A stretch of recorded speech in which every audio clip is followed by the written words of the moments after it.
Kita berdoa. Terima kasih Tuhan Allah untuk setiap berkat dan anugerah Tuhan yang masih menyertai kami. Tuhan Yesus yang baik, saat ini kami menyerahkan hidup kami untuk memulai hari kami yang baru ini ke dalam tangan-Mu melalui persekutuan kami di dalam renungan pagi. Mari Tuhan lawat kami dan bimbing kami untuk menjalani kehidupan kami agar kami seturut dengan kehendak-Mu. Berfirmanlah Engkau ya Tuhan, karena kami sudah siap untuk mendengarkannya. Amin. Selamat pagi untuk kita seluruhnya. Amang Inang yang menjadi nats renungan untuk kita pagi hari ini diambil dari kitab Kolose pasal 3 ayat 16. Beginilah dikatakan, hendaklah perkataan Kristus diam dengan segala kekayaannya di antara kamu, sehingga kamu dengan segala hikmat mengajar dan menegur seorang akan yang lain, dan sambil menyanyikan mazmur dan puji-pujian dan nyanyian rohani, kamu mengucap syukur kepada Allah di dalam hatimu.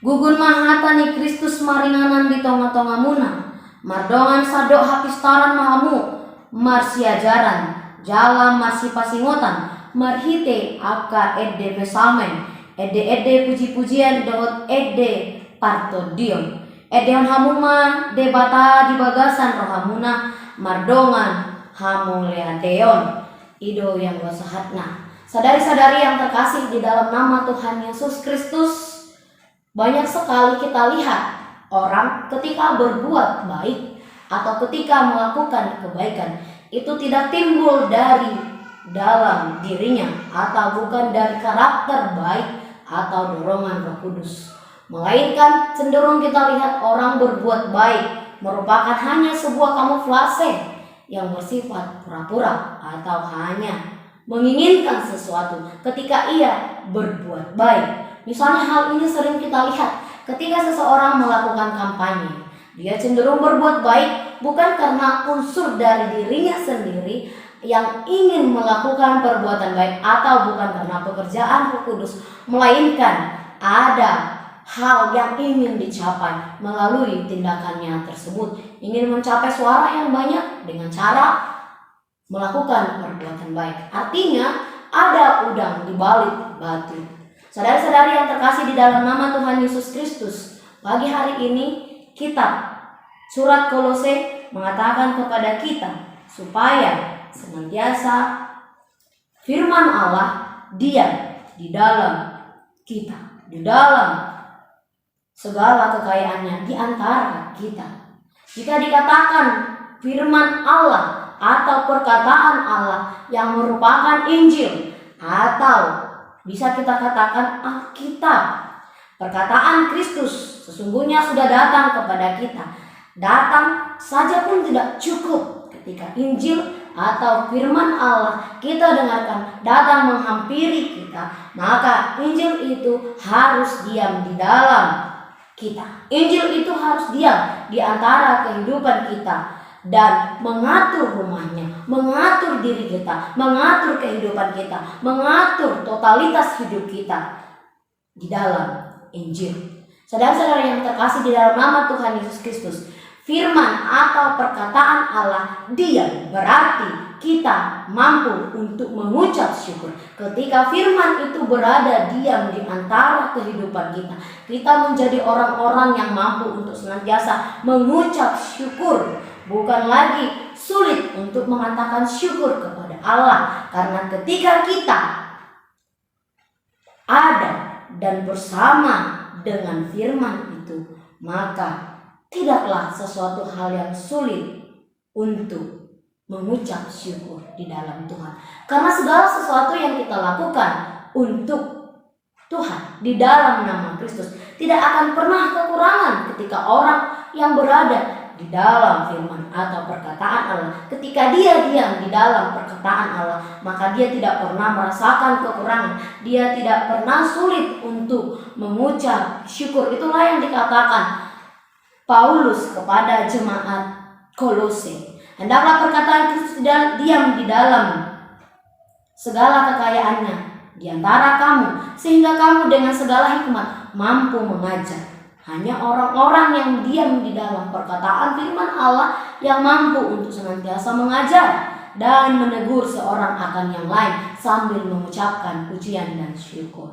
Orang yang diam di dalam Allah berarti dia mampu untuk mengajar, mampu untuk menegur tanpa harus mempermalukan, mampu menasihati di dalam kasih. Saudara-saudari yang terkasih di dalam nama Tuhan Yesus Kristus, ketika kita diam di dalam Tuhan, di dalam perkataan Tuhan, dan setia di dalam perkataannya dan firman-Nya diam di dalam kita, maka janji Allah begitu banyak untuk kita tuai.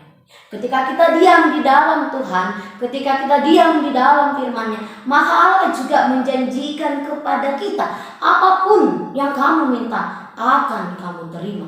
Itulah yang dikatakan di dalam Yohanes 5 ayat 17. Dan orang yang diam di dalam perkataan Tuhan, Allah juga senantiasa menjanjikan bahwa Allah akan menyertai kita sampai akhir zaman.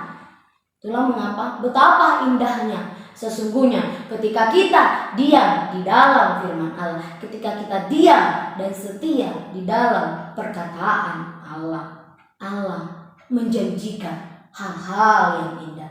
Tugas kita hanya satu, setia di dalam perkataannya.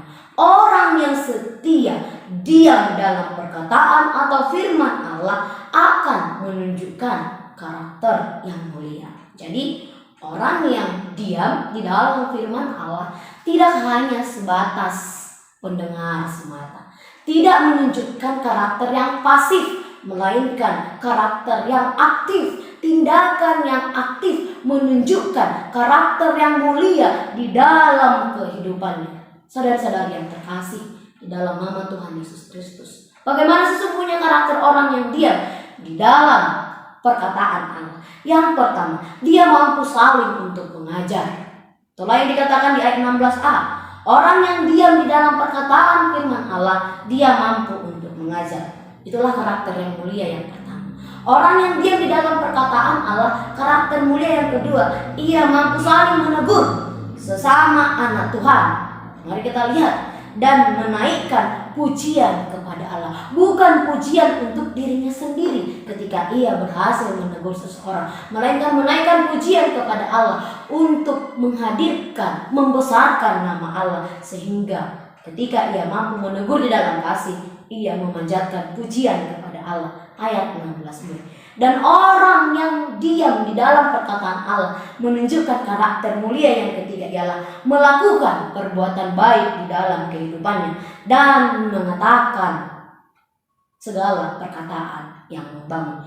Inilah karakter mulia yang ketiga. Dan yang keempat, ketika kita diam di dalam perkataan Allah. Oleh sebab itu, saudara-saudari yang terkasih di dalam nama Tuhan Yesus Kristus, perkataan Kristus, yaitu Alkitab, firman Allah, harus selalu kita baca, harus selalu kita hidupi, harus selalu kita pelajari, harus selalu kita renungkan dan didoakan, sehingga ketika firman Allah diam di dalam kita dengan segala kekayaannya. Ibaratnya kita perlu makan setiap hari agar jasmani kita sehat.